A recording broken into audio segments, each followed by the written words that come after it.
Hey guys, and welcome back to another unboxing vlog. So for today's video, mag-unbox tayo ng Skull Panda, Hype Panda. So wag na nating patagalin guys at buksan na natin. So yung kulay ng box niya ay color combination ng pink and blue. So ito yung itsura ng mga boxes niya. So magbukas na tayo ng ating box number 1. So ang unang lumabas guys ay Milk Tea Girl. So dito guys, heart yung shape ng tenga niya at may hawak talaga siyang milk tea. So mag-box number 2 na tayo.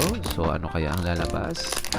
Ayan. So ang lumabas dito guys ay, ang pangalan nito guys ay Milk Baby. So yung itsura niya dito guys ay nakasalamin din.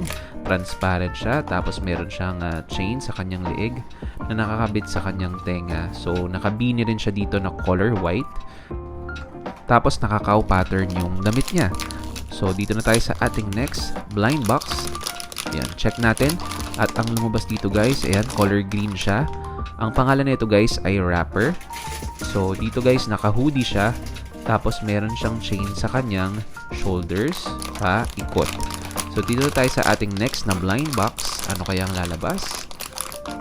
Medyo mahirap siyang buksan guys dahil ayan, may hat kasi siya, kaya nahirapan tayong buksan. So, color pink naman yung color combination niya. Ang pangalan nito guys, obviously, ay Pink Girl. Tapos may nakalagay na Skull Panda sa kanyang likod. So, meron din nakakabit na parang chain sa kanyang tenga. So, pagka hinawakan nyo siya guys, ayan, matte siya. Tapos, ayan, may kasama na rin yung mga stand guys. So, dito na tayo sa ating next na blind box. Color red yung lumabas. Ayan, kakaiba yung mata niya dito. Tapos parang meron siyang tattoo sa kanyang bandang noo na nakalagay panda. Pangalan nito guys ay Idol Trainee. So pagka inikot nyo, meron siyang parang hoodie pa rin sa likod na makapal. So doon na tayo sa ating next na blind box. Ayan, ano kaya lalabas dito guys? Ayan, color yellow-green hip-hop singer. So kakaiba yung mata niya dito guys.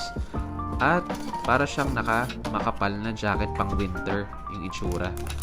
So, open na tayo agad ulit ng isa. Anong color to? Parang orange.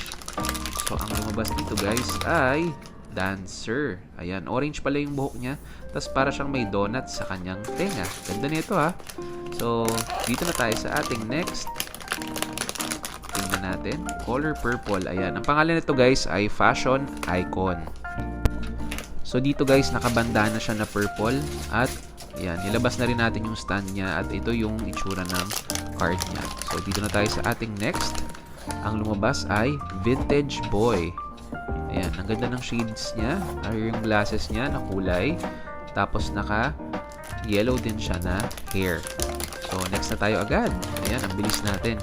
Dito na tayo guys sa ating next. Ang pangalan nito guys ay Skater Boy. So, dito guys, may kasama rin siyang skateboard. Ayan. Tapos maganda to guys dahil naikakabit nyo yan sa kanyang kamay or pwede nyo ipatong si Skull Panda doon. So ito yung itsura ng card niya at open na tayo ng ating last 2 blind box. So ito na yung next natin. Ang pangalan nito guys ay Mix and Match Style. So color orange din siya dito. Tapos naka-hat na, naka-hoodie pa. So ewan ko, medyo nilalamig yata si Skull Panda dyan. So, dito na tayo sa ating last box at ang lumabas ay Elegant Girl. So, ito guys, pag hinawakan nyo, para talaga siyang tela guys. So, ayun na nga. Kung nagustuhan nyo guys ang ating unboxing video, huwag nyo kalimutan mag-like, subscribe at mag-share ng ating YouTube channel. So, paano guys? Bye-bye! Ganda, no? Yun! Luta.